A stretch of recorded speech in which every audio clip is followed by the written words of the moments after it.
Welcome to podcast Amikom Jogja. Hello, welcome back to podcast Amikom Jogja Creative Economy Park. Wah, kali ini saya kedatangan tamu yang luar biasa. Ini adalah guru-guru saya, ya, yang akan ada di acara podcast kali ini. Ini spesialnya karena ini dua guru besar. Yang pertama, beliau adalah mantan sekretaris Dewan Guru Besar UGM, kampus bestie kita. Beliau adalah Prof. Gunawan Sumodiningrat. Selamat pagi, Prof. Selamat Gunawan. pagi, Mbak Rona. Jadi Prof. Gunawan ini selain mantan sekretaris Dewan Guru Besar, beliau juga dosen pasca sarjana UGM di Ketahanan Nasional.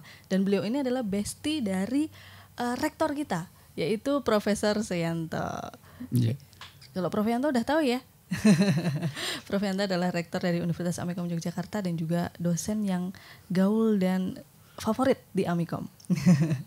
Oke, kenapa sih kita sampai mendatangkan dua guru besar di sini? Tentu aja kita akan belajar banyak ilmu-ilmu yang mungkin kita belum tahu dan mungkin ada info-info yang masih rahasia negara nih ya.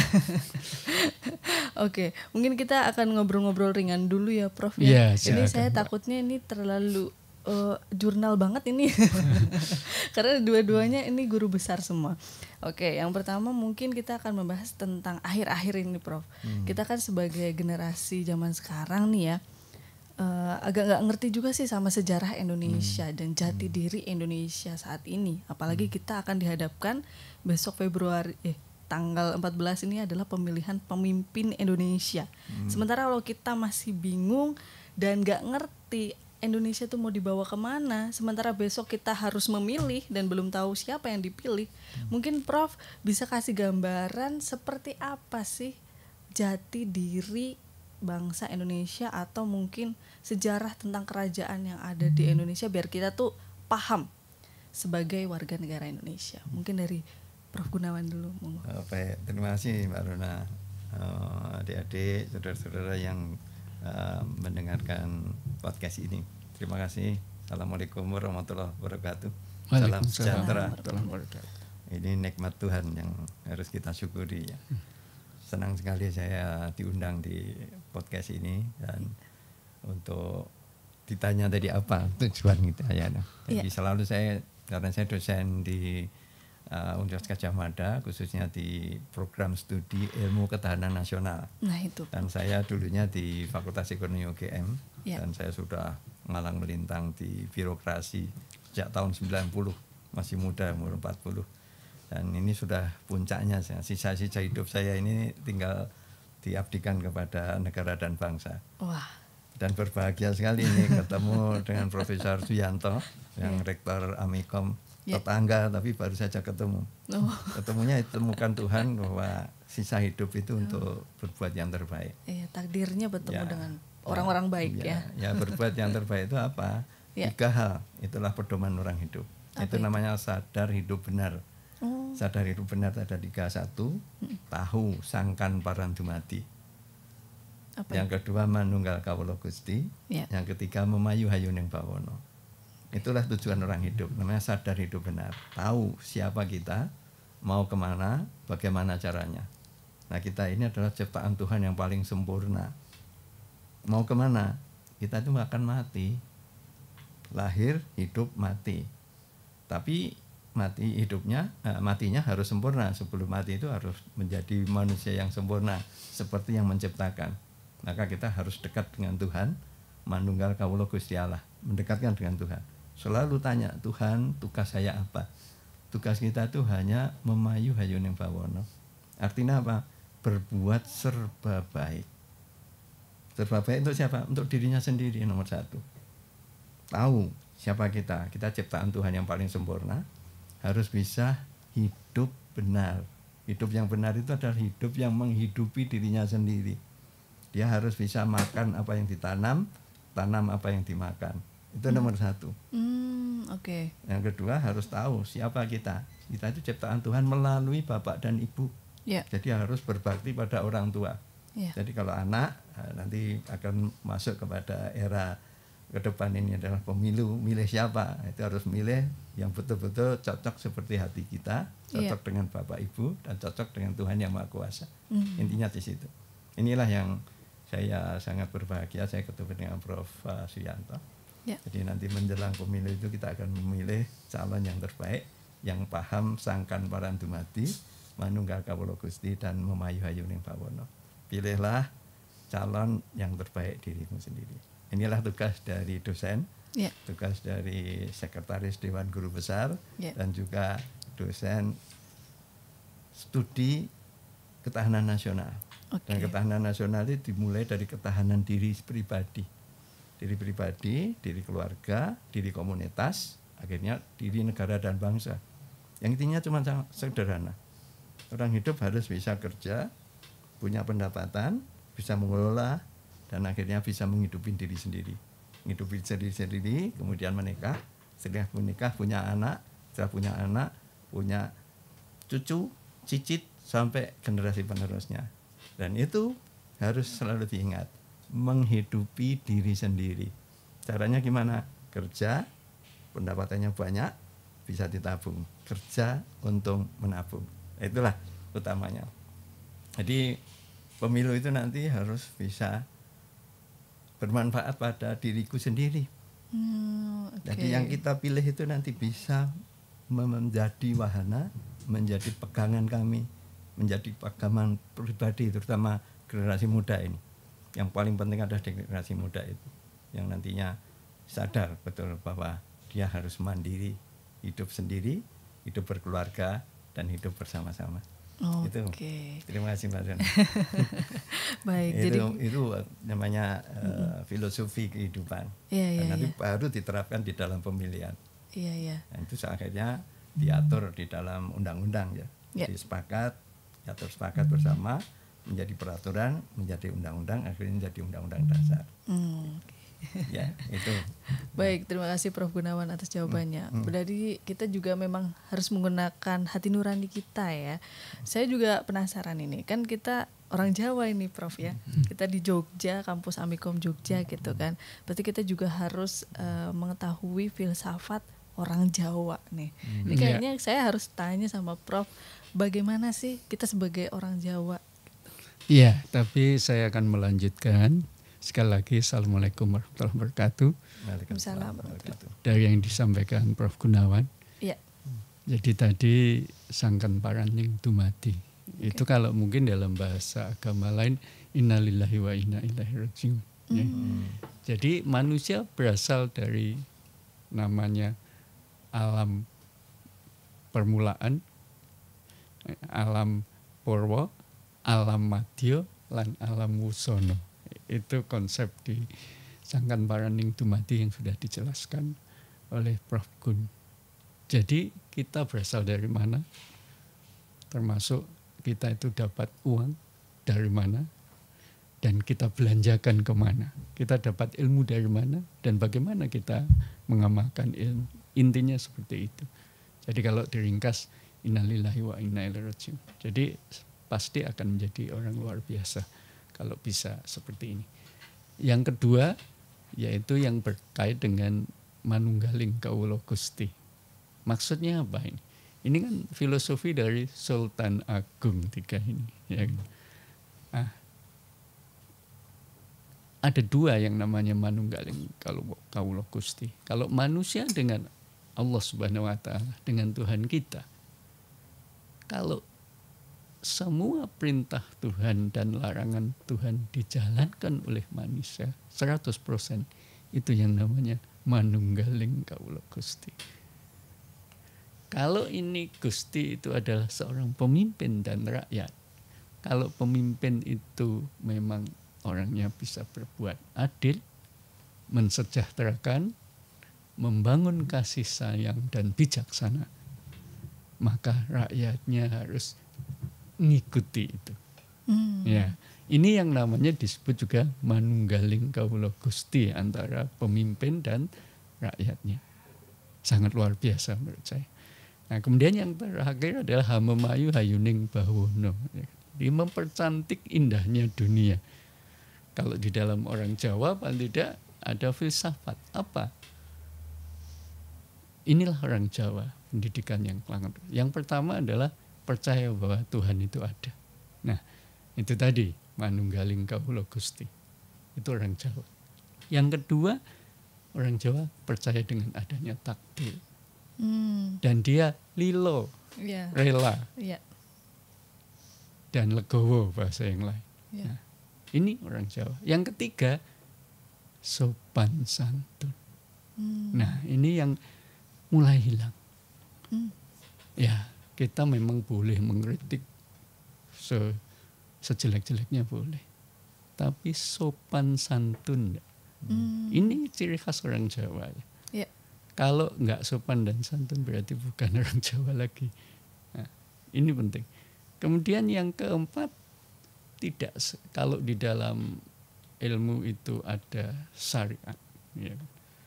Kemudian ada yang berikutnya adalah meningkat sampai nanti hakikat dan makrifat. Orang Jawa itu sudah level yang ketiga yang namanya hakikat. Nah, jadi tidak sekedar syariat saja, itu orang Jawa. Kemudian apalagi? Orang Jawa itu terkenal dengan bersama-sama atau gotong royong. Itulah ciri khasnya orang Jawa. Ya. Kemudian sudah berapa tadi? Banyak, Bro. Ya, nah, kemudian apalagi yang disebut dengan orang Jawa itu? Ya. Yang jelas orang Jawa itu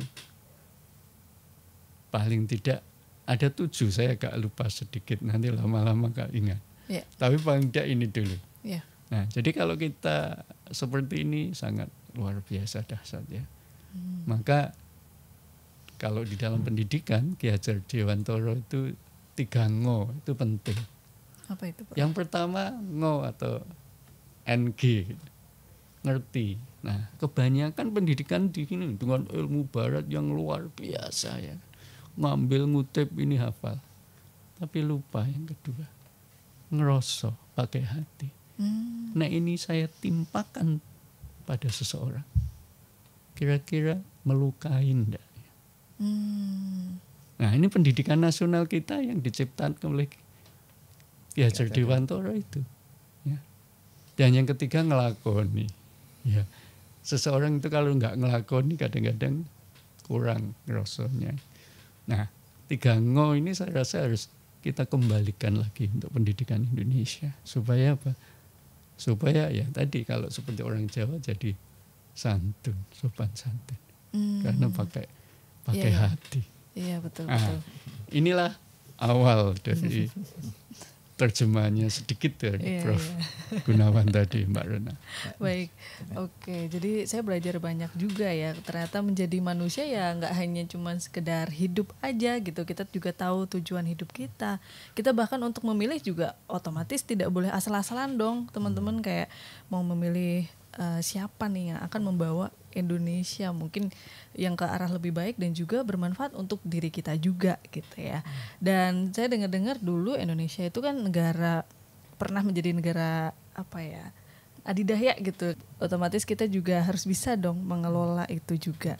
Nah, apakah Indonesia akan bisa menjadi negara yang seperti itu, kembali powerful lagi dan juga bisa mengolah lagi agar SDM kita juga makin bisa lebih maju lagi ekonominya, dan atau kita juga bisa membuat pekerjaan-pekerjaan baru dalam bidang ekonomi kreatif, mungkin kita sendiri yang memajukan bangsa Indonesia. Mungkin tanggapan dari Prof. Gunawan dan juga Prof. Yanto terhadap ini bagaimana? Sangat bisa. Tadi disampaikan oleh Prof. Yanto tadi harus diawali dari filosofi, paham filsafat hidup.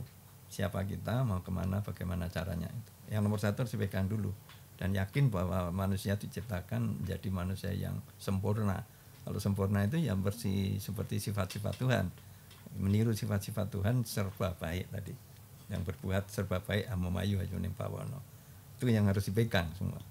Nah, kalau kita kaitkan dengan negara kita yang kaya raya, itu mestinya kan kita bisa mengelola dengan baik. Sehingga harus disadari juga bahwa orang hidup itu nggak bisa sendirian. karena ini masuk makhluk sosial. Paling tidak itu ada diri sendiri, ada orang tua, ada yang maha kuasa. 3 itu. Nah, diri sendiri kan pribadi. Setelah diri pribadi dengan temannya kan dengan keluarga, dengan pasangannya. Nah, pasangan itu bisa pasangan di dalam hidup, pasangan di dalam berusaha, pasangan dengan bekerja. Nah, itu harus menyatu di situ. Jadi semua itu harus diawali dengan filosofi. Tuhan, manusia, persatuan. Setelah bersatu harus musyawarah dan mufakat. Dan disitulah mencapai kebahagiaan. Itu harus dipegang. Nah, kali ini sudah dipegang, tinggal dilaksanakan di dalam kehidupan. Orang hidup dimulai dari mana? Dimulai dari diri sendiri. Harus bisa menghidupin diri sendiri dari semua kegiatan usaha. Namanya ekonomi kreatif. Ekonomi itu ilmu yang mengatur rumah tangga sendiri. Rumah tangga yang bahagia. Nah, kebahagiaan itu dari dirinya sendiri dulu. Kalau diri sendiri belum bahagia, nggak bisa. Nah, kebahagiaan itu satu, harus mendengarkan dengan suara hati, dengan Tuhan. Ya Tuhan, apa tugas saya ini? Setelah dengan Tuhan, baru sesama manusia. Namanya hablum minallah dan hablum minanas. Nah, setelah dengan hablum minanas, baru kita untuk hidup yang bahagia, mengelola sumber kekayaan alam itu dengan baik untuk bersama-sama. Nah, kalau 3 hal ini kita kelola dengan baik, Indonesia akan luar biasa. Nah, inilah tantangan bangsa kita ke depan itu. Karena kita lupa dengan Sangkan Parandumati, lupa dengan sejarah ini, dan berganti-ganti pemerintahan, tapi tidak punya jati diri yang sama. Kita agak terganggu dengan tahapan reformasi yang kebablasan. Kita lupa dengan itu. Itulah yang namanya Pancasila dulu. Ketuhanan, kemanusiaan, persatuan, musyawarah, keadilan. Ini harus dipegang. Nah, sejak tidak ada P4, pedoman penghayatan pengawalan Pancasila, nggak ada yang mengajarkan di sekolah-sekolah itu. Saya berbahagia sekali loh ketemu di Amikom itu, Pancasilanya kuat walaupun tidak diceritakan bahwa ini adalah Universitas Pancasila. Ya. Justru yang ngomong Universitas Pancasila itu tidak Pancasila. Nah, ini saya sebagai Dewan Guru Besar dan saya sebagai dosen ilmu ketahanan nasional sedang menata kembali. Jadi kami bersama-sama Profesor Suyanto di Amikom ini akan bersatu bersama ini. Dari filosofi menjadi kenyataan, menjadi satu ini. Jadi kalau kita sadar betul siapa kita, mau kemana, bagaimana caranya, Indonesia akan menjadi adidaya. Amin. Jadi sumber kekayaan alam itu akan dikelola nomor 1 untuk kita, untuk sesama manusia, untuk alam, dan nanti untuk Tuhan Yang Maha Esa. Luar biasa. Terima kasih. Ya. Terima kasih Prof. Gunawan. Oke. Nah, mungkin dari Prof. Yanto tambahannya. Sekarang Prof. Ekonomi yang bisa meniadakan kemiskinan, yang membuat kesamaan gender atau gender equality, kemudian yang bisa mengurangi kesenjangan yang kaya dan yang miskin, kemudian yang bisa menimbulkan produksi, kemudian inovasi dan infrastruktur, dan yang bisa membuat global partnership dan sebagainya. Menurut UNESCO di United Nations judulnya Outlook Kreatif Ekonomi, jawabannya adalah ekonomi kreatif. Nah, sehingga inilah salah satu senjata menurut UNESCO yang tidak ada yang bisa nandingi. Dia sangat luar biasa. Dan Amikom memang belajarnya di ekonomi kreatif ini. Karena how people make money from ideas. Nah, jadi modalnya di sini, di otak kita kan. Sehingga nggak banyak modalnya karena ada di otak kita, anugerahnya Gusti Allah yang sangat luar biasa. Itulah ekonomi kreatif. Berarti buat anak-anak muda nih seperti kita yang mungkin kalau kata orang kan kalau kita mau kerja selain pinter, misal IPK bagus, tapi juga harus punya orang dalam gitu katanya.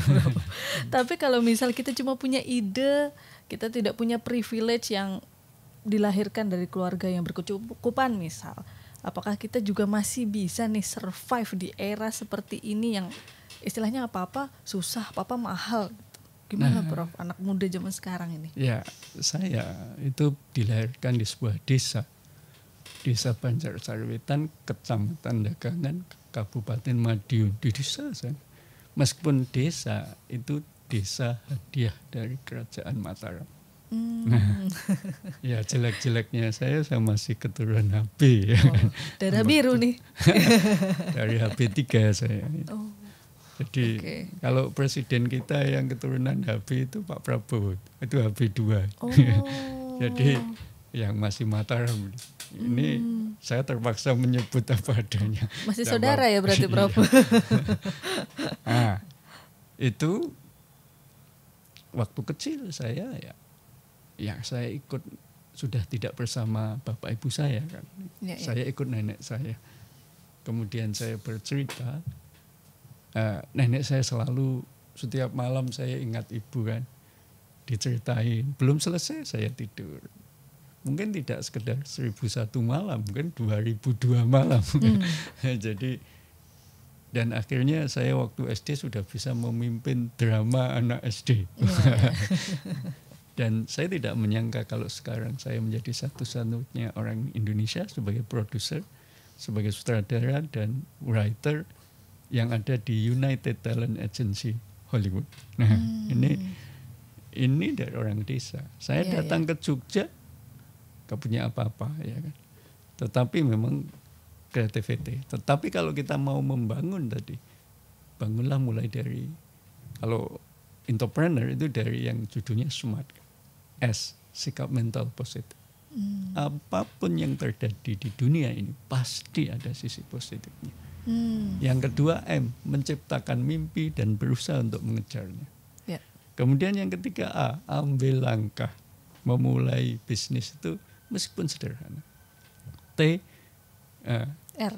Ya, rahasianya apa? Kalau saya biasanya berbeda dengan yang lain. Dan T, terimalah kegagalan sebagai bagian dari pelajaran. Pasti kita akan menjadi orang luar biasa. Nah, seperti pengalaman saya mendirikan Amikom ini dan sebagainya. Ya, nah, Prof itu juga, orang desa. Ya. Jadi membuktikan bahwa bisa ya, Prof. Ya. Oke, berarti jangan putus asa ya teman-teman. Harus bisa. Amikom kita mulai tanpa uang, ya. Karena saya nggak punya uang. Nah, jadi dan sekarang menjadi seperti ini. Saya tidak membayangkan juga ya kalau Amikom bisa sebesar ini. Ya. Oke, mungkin dari Prof Gunawan, Prof. Ya, tadi ada disebut ada orang dalam itu. Iya, biasanya kan gitu, Prof. Nah, kalau mau sukses harus ada orang dalam. Sebenarnya bukan. Ini pemahaman yang harus kita tata.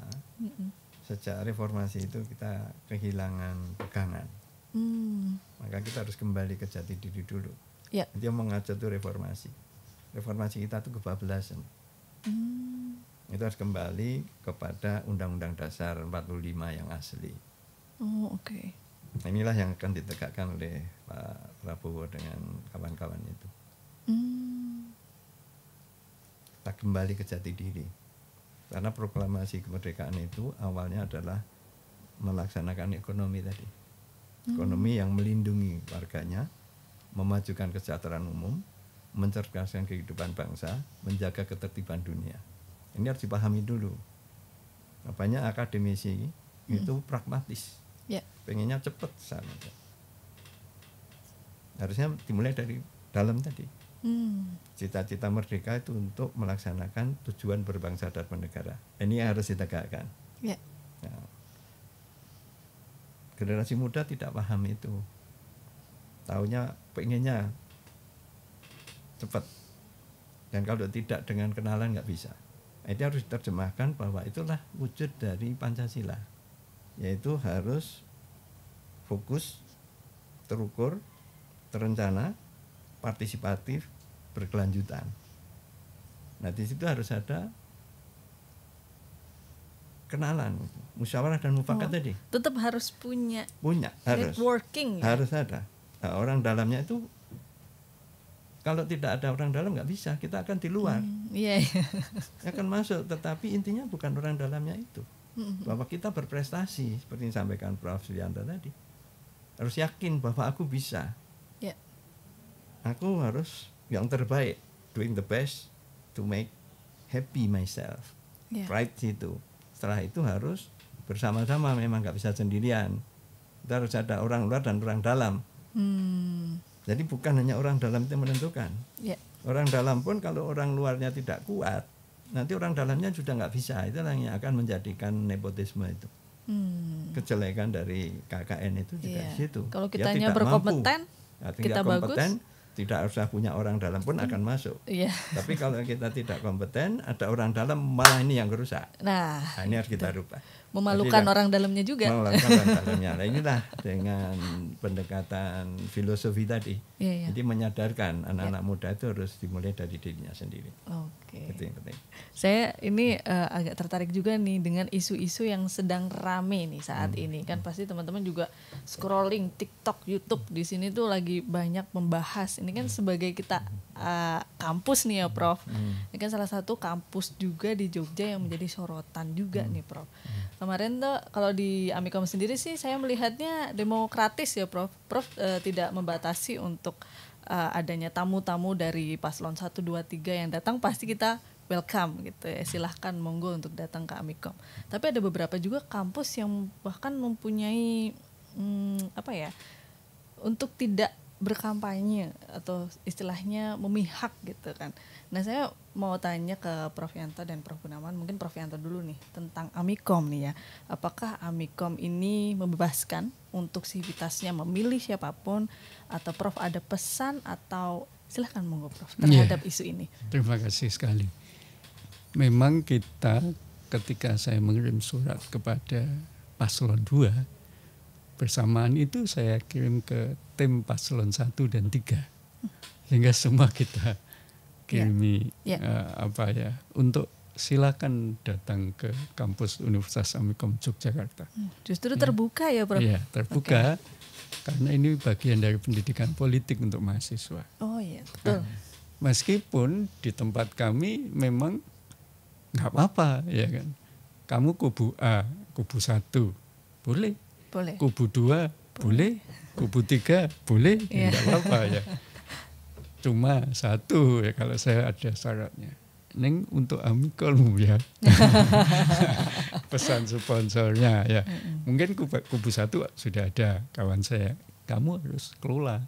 Kamu jangan pindah kemana-mana. Karena kalau kamu pindah dari kubu 1 ke misal paslon 1 ke 2, kamu gak dipercaya oleh paslon 1. Lah aku sudah terlanjur proklamirkan paslon 2 kan. Ada videonya viral di TikTok Prof yang ketemu Sultan, ada Pak Prabowo dan Gibran juga. Itu di tag ke Amikom banyak Prof. Itu bersama Prof Gunawan. Saya lihat wah Prof ketangkap kamera ada di Pak Prabowo. Iya, jadi ya saya harus di situ. Jangan pindah-pindah. Iya. Nanti ada paslon 3, nggak apa-apa kawan Amikom masuk ke situ. Betul. Tapi intinya untuk Amikom. Iya.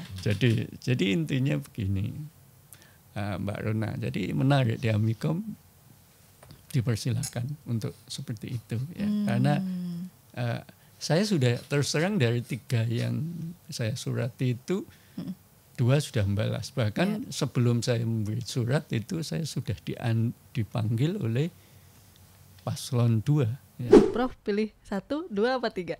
Kalau saya pilih yang nomor